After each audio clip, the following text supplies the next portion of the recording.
just go to, Okay. Rainier Avenue Radio.World is your community radio station. Whoa! well, that part works. That part did work. By the way, silence your cell phones. Yeah, I've got it on. If you haven't already. I silenced it with my watch. Oh, It's on do not disturb mode, so Okay. it should not make any noise. okay, that's wonderful. Let's see how fast I can share this to you before we go. There I am. It's a little bit delayed. Oh damn, we gotta start about 15 seconds. How fast can I share this? I don't know. No, I can't share it fast enough. Okay. I'll share it as soon as we start. Okay. Approaching 10 seconds. Connecting. Oh, here. We are on the air. Thank you for joining us live on Rainier Avenue Radio.World, Facebook, and the internet, the TuneIn radio app. This is your community station for Seniors Matter, and I'm your host, Brenda Charles Edwards. Seniors Matter invites a variety of guests to discuss activities, issues, and resources that may impact the lives of older adults and their families. My special guest today is Don Desonier, JD. He provides individual coaching along with family facilitation and meditation services to caregivers and families of loved ones with Alzheimer disease or related dementia as a certified senior advisor. Welcome, Don. It's such a pleasure to have you on the show. Thank you, Brenda. I'm enjoying the opportunity to share information with your audience. Before we get started, I'd like to say that Don will be speaking tonight at 8 o'clock at the Each One Teach One 4th Annual Care Conference at the North Seattle College. I was there yesterday afternoon. It was a great audience, wonderful speakers, and I think if you have an opportunity, you should go hear Don. Thank you, Brenda, for that. So Don, can you tell us a little story that led you to do the work you're doing now? Sure, well, I would be happy to. I was married to my wife Nancy, and we married in 1987. And in January of 2008, she was diagnosed with what then was determined to be mild cognitive impairment, but really evolved into full-blown dementia. I ended up providing for her care, and until July of 2010, when I needed to place her in memory care in Bellevue, and she passed away in July of 2012.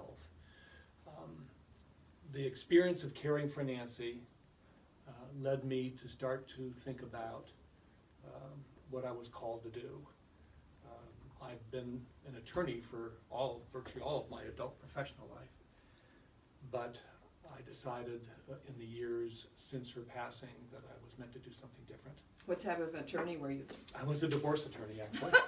Okay. So I spent a good part of my time, almost 38 years of private practice, helping people separate and divorce, hopefully with some dignity and respect.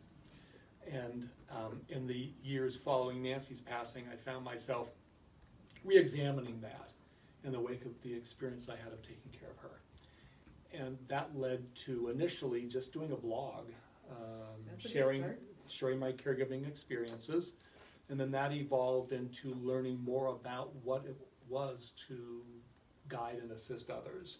So I got a certificate in gerontology from UW, and then followed that with a couple of elder care mediation services, trainings. I'm quite an experienced mediator, having done that for quite a bit of time, mostly divorce. And so I wanted to learn the different facets of mediation around working with families who are in a dispute or a conflict around dementia care. And then it got to the point, and then I got a certificate. I got certified as a senior care advisor, a certified senior advisor. Just finished those studies in May. And what exactly does the What that entails? Mm-hmm. What it is, I often refer to it as my gerontology course on steroids. It is really the studying of aging issues, but in quite a great amount of depth. So when you become a certified senior advisor, that's not necessarily a job in and of itself, but it provides a layer of experience and expertise around aging issues. And so that's what that is. Did you have practicums you had to do? Well, it was several month course of study, was all online. So there were course lessons, and then eventually 2 exams. 1 exam overall, and then 1 exam dealing with essentially professional responsibility associated with being a certified senior advisor. And then with all of this, last year, I decided it was time to cut the cord of being a lawyer. So after a total of 43 years as a lawyer, in June of last year, I formally retired. I had stopped taking cases, really, but I formally retired by submitting my resignation to the bar. Wow. So I'm a Juris Doctor now, a JD, but I'm no longer a licensed attorney. I wanted to devote all my energy to what I'm doing now. And That's what wonderful. that is working with individual caregivers, helping them deal with a dementia diagnosis of a loved one, coaching them and consulting with them.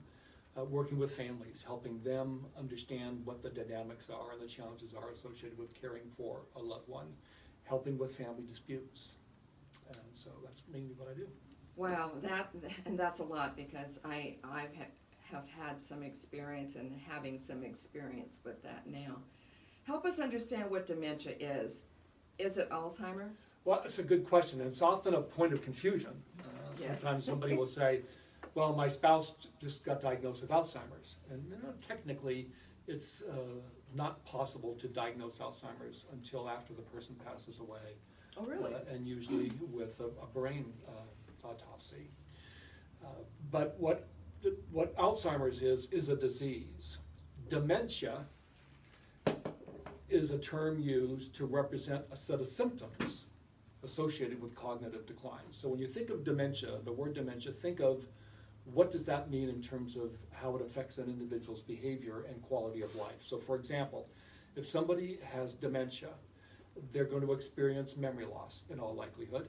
Right. They're going to have difficulty with the activities that we normally think of doing without even giving it a second thought. Eating, bathing, toileting, or something more complicated like preparing meals, handling your finances, doing your budgets, driving, shopping, and so forth. All these activities that we take for granted can be affected, can be impacted by somebody having dementia. Now, Alzheimer's disease is the most prominent disease that would cause dementia-like symptoms. In fact, 60 to 80% of people who are experiencing dementia symptoms have Alzheimer's. So, hold on a second, Don. So you know the old saying about which came first, the chicken or the egg? Right. So is that the same way, which came first, dementia or Alzheimer, because it gets so convoluted? In a way, that's right. Think of dementia as the overlapping examples of symptoms that people can experience when they have cognitive decline. Alzheimer's is one of the diseases, in fact the most predominant disease, that causes those symptoms.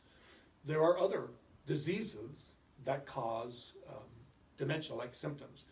Vascular cognitive impairment, or VCI, which is probably what my wife Nancy had. Dementia with Lewy bodies, which my wife's mother passed away from. Or a mixture of those. What's important for people to understand is just because you may be having memory symptoms or you've forgotten things or whatever it might be, that might seem to be dementia, sometimes that can be caused by other conditions that are reversible, such as depression, delirium, side effects from medications, thyroid problems, vitamin deficiencies, excessive alcohol use, for example. All of those can cause dementia-like symptoms, but they're reversible when you treat those particular circumstances. Dementia, as it relates to a disease like Alzheimer's, is irreversible. When we come back from our station break, I'm going to ask you about cognitive reasoning. If you're just tuning in, you're listening to Seniors Matter with your host, Brenda Charles Edwards, live on www.rainieravenueradio.world. And we're on the website, Facebook, and in the TuneIn Radio app. If you have any questions during our show, please ask in the comment section on Facebook. My guest today is Don Desonier. He also has a certificate in gerontology from the University of Washington, and he's a professional and continuing education program. So the question I wanted to ask, so with dementia, with Alzheimer, does cognitive reasoning, what's the word I want to use? Do I want to say no longer exist, or is it hard for the person that may be diagnosed with Alzheimer experience that? I think what you're asking me is there a common experience in all types of different dementias that relates to or impacts cognitive impairment? Well, so if you're talking to someone who has dementia, and be it Alzheimer or whatever, and you're trying to explain something to them, but they're not quite able to grasp the reason that you're giving this information, and they sort of have their own, but it may not be as clear to you as it is maybe to them, if it is even clear to them, because it doesn't sound like it is. Okay, so there's two pieces to that. One, it is true that somebody with cognitive impairment can have an increased amount of difficulty processing information, remembering things. For example, your loved one, your spouse says, so when are we going to the doctor? And you say, well, that appointment's in a couple of hours. And then 5 minutes later, so when are we going to the doctor? So there's an inability to hold on to facts or process them. The other part of that is if they are trying to express to you something that might be going on with them. In the early stages of dementia, that might not be too challenging, because they can say, I'm not feeling very good, or I need some water, whatever it might be. But what happens most frequently as the dementia illness progresses is an individual with dementia is less capable of articulating what it is that is going on with them. So for example, if they're experiencing pain, maybe they have a UTI, a uterine tract infection, or just they're not feeling good, and they have a difficult time expressing that. So they may say things that on the surface appear to be completely nonsensical, and you have no idea what they're saying. And so you suddenly realize that your loved one is trying to tell you something, but they don't know how to put what's in their head into words. Okay. And so it comes out differently. And some of the challenges of somebody caring for a loved one, whether it's a family member or a paid caregiver, is continuing to listen and be in the moment with this person and try to gain an understanding of what are they trying to tell you, what exactly are they saying. Right, thank you for that, because I've heard that, and so I was just wanting to get that out, to get a little explanation on that. So, what would you tell people to help them avoid this stereotyping? Okay, that's a good question. They're at the risk of indicating that any one disease is better or worse than the other, especially a terminal illness.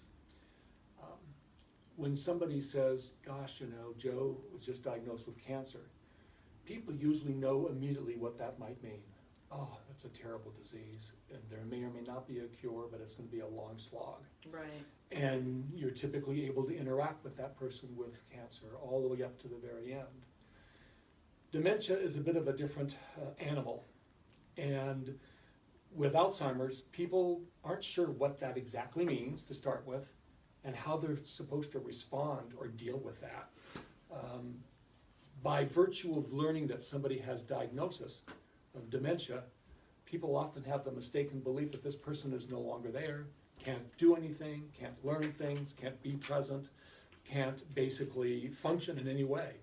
They're like less than. And this is often because people are unfamiliar with dementia or how to deal with it. So they just assume that the person is not able to be present and alive and engaged. And that sometimes leads people to think, well, all we're going to do now is get in maintenance mode. This person is on a pathway towards death because it's a terminal illness. Right.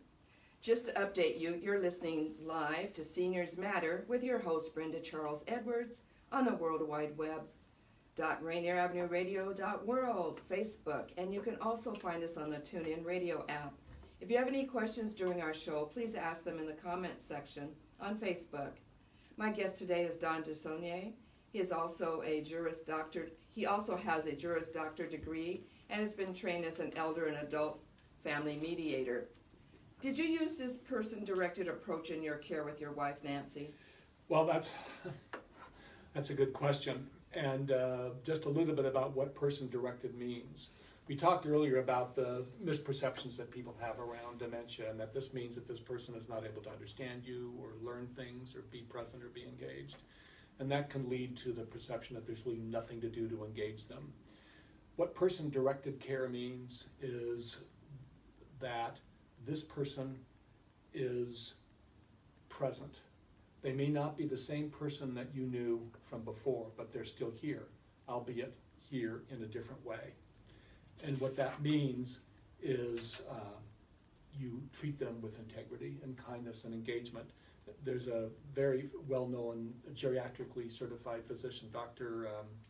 Alan Power, and he has this great quote from one of his books: "People with dementia always remain unique individuals, and this uniqueness should be the driving force in their lives and in their care." And so the person-directed or centered approach is to treat this person as a viable human being. So to answer your question, was I able to do that with Nancy? Not initially. I can think of a number of examples where I made assumptions about Nancy. I can remember going out to dinner with her and some others in Portland, and she was trying to articulate a sentence, and this was early in her diagnosis. Yes. And I found myself jumping in and completing the sentence, and Right. and my sister, who at the time, Irene, who at the time was a long-term care ombudsman, did the figurative kick me under the table to prevent me from doing that, and I had to learn to allow Nancy to articulate it. We didn't spend the time we could have spent talking about her diet and about end-of-life issues and so forth, because I made an assumption that might be something that she wouldn't be able to process or be comfortable with. The most somewhat amusing in retrospect example is we were at the Department of Licensing because she was no longer driving, so we weren't going to renew her driver's license, but we were going to get an official card. ID. Sure. And there was a lot of paperwork to prepare because we were getting one of those, enhanced IDs. Right. And the clerk was asking her questions, and I kept on jumping in to answer them. And the clerk looked at me and said, "Sir, you need to have your wife answer these questions." And I thought to myself, okay, I get it. And I had to step back and let her answer the questions as best she could. So Don, let me just jump in here for a Yeah. second. So I'm not going to make an assumption here, because it sort of goes to the question I was going to ask you next. And I know you're not done with this one, but I just have Sure. to throw this in here. Did you do this because you're a male? I mean, do men approach caregiving differently than women? that's a real good question. And I know that. And the short answer is no, they don't. Oh, okay. So let me talk to you about that, because I have quite a passion for it, being myself a man. Really? Oh, yes. Oh, And so it is a very common thing that men approach caregiving different than women. Women, and I'm not trying to stereotype this, but based on my experience and my studies, this is in fact a fact. So whereas a woman might be very much more empathic and in the moment and emotionally connected to what might be going on, a man faced with this will adopt a problem-solving mode and a fix-it mode. In some of my studies, it was referred to as the block and tackle approach to handling care. And that doesn't mean they're not sensitive to their wife's needs, but they go, oh, problem, need to fix problem. And that means, you're not putting the dishes away correctly, it goes this way and that way, and you're not cutting the vegetables the way they should be cut, those should be a little 1-inch squares and that kind of thing. And what I learned in caring for Nancy is to let that go. Yes. Because it's just not important. And it's hard for men to do that because they want to fix it. It's what they're meant to do. Right. And older generations would say to you, hey, I got married until death do us part. And it's my job as my wife's husband and caretaker to take care of her and fix it. Right. And it's a very hard road to run, or row to hoe, to let that go. And it's what I work with men. I had to work on it with myself. When I would help Nancy put away dishes, she would see quite clearly, at least I perceived that she could see quite clearly that the coffee cups go in this place, and letting go of whether that really had to be that way. Right. That is so true, because it is different. Like I said, I'm learning. I'm going through this too with a relative, and the one thing I'm really learning too is that when they do things and say things that might hurt your feelings, you can't take it personal. If you can, you need to step out of the room. My husband is a minister, and he has the 3 P's, and it's pause, pray, and proceed. And what I like about this is that there's no time limit between each one. Exactly. So you take as long as you need to in that pause mode, even if it's a day, a week, whatever. But then you can move on. In fact, I call that the art of the pause. The ability, when you're triggered by behavior that you don't understand, is to remember that, first of all, it's the illness speaking and not the individual. Exactly. To be able to step back, recognize that rarely, when somebody's exhibiting challenging behavior who has dementia, is it meaningless. It is usually, there's usually a root cause to it. For those of you that are just tuning in, you're listening to Seniors Matter with your host, Brenda Charles Edwards, live on RainierAvenueRadio.world, Facebook, and TuneIn Radio app. Today I'm talking with Don Desonier. More information on Don's coaching, facilitation, and mediation practice, along with blog posts related to his personal journey as a dementia caregiver, can be found at www.transitionsindementiacare.com. You know what, Don? You're going to have to come back, because we're not through with our questions, and I'm nearing the end of my time. And this is such an important subject that I would love for you to come back. Is that possible for you to do that? Absolutely. I'd Good. be happy to. Yay. And don't forget that Don is going to be speaking tonight at 8 o'clock at North Seattle College. And this event is called Teach One, Reach One. Each one teach Each one. one teach one. And Okay. my talk is going to be. And I'm looking at the paper, but I couldn't find the exact words. And my talk is going to be on addressing challenging behaviors in dementia care, which you were just alluding to. And this is put on with a little help. And this is a great organization. And if you can get out, please come out and see Don. Also, Don, thank you so much for joining me. And I will have him back on, I promise you. You may listen to Seniors Matter every Friday at 12:30. We keep you informed about activities, resources, and issues that impact the lives of older adults, their families, and our community. Also, remember that September 25th is National Voter Registration Day. The Fry Museum has free tours and classes for people with memory loss and their care partners, and it's free. Visit the Fry or go to the Fry's website and read all about their creative aging program. If you need a will, power of attorney, or other financial documents notarized, call me. 650-265-1193. Tell me where, I'll meet you there. Until next time, thanks for listening, and live your life like it's golden. And Don, when do you think you can come back? Well, we'll just talk about that. I'd be happy to. I look forward to continuing this conversation. I appreciate you letting me be here. Okay, because I do have some opening in November, so We will look at that. okay, sounds good. So until next time, thanks for listening, and live your life like it's golden. Okay, mics are off. Thank you. But you're right, the time flew, didn't it? It did, because And I love the fact that we caught, not sidetracked, but we got into more real, just with, off the top of your head type of stuff. so we're Because this still on Facebook. Oh, you're still on Facebook? Yeah, so are there any questions out there? Please write them in the comment box. But we can talk a little bit longer Sure too. we can. So do you want to finish up that little piece, or were we done with the men and the women? And Oh, let me look at some notes and see what I want to talk about there that might be helpful. I think we talked about the difference between men and women, right? yes, Here's why, we talked a little bit about why that is, but I want to expand on that. okay, And women that are watching this will relate to this immediately.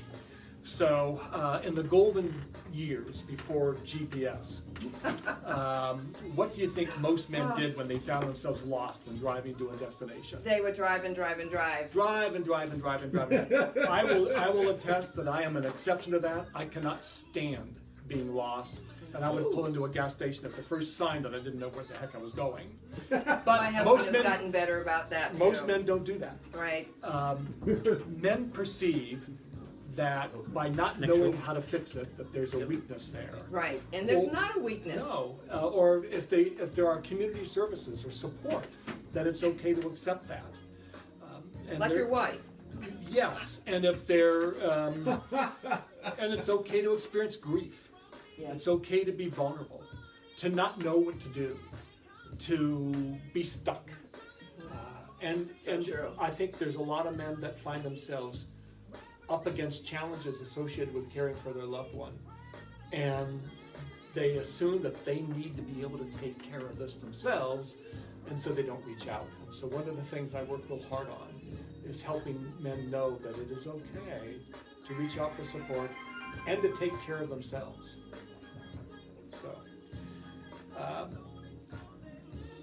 So what you say is very true, and it's not just men. It's hard for women too, because especially if it's your spouse, and you're used to seeing them in a certain light, doing a certain thing a certain way, and all of a sudden things are changing. You're not understanding why.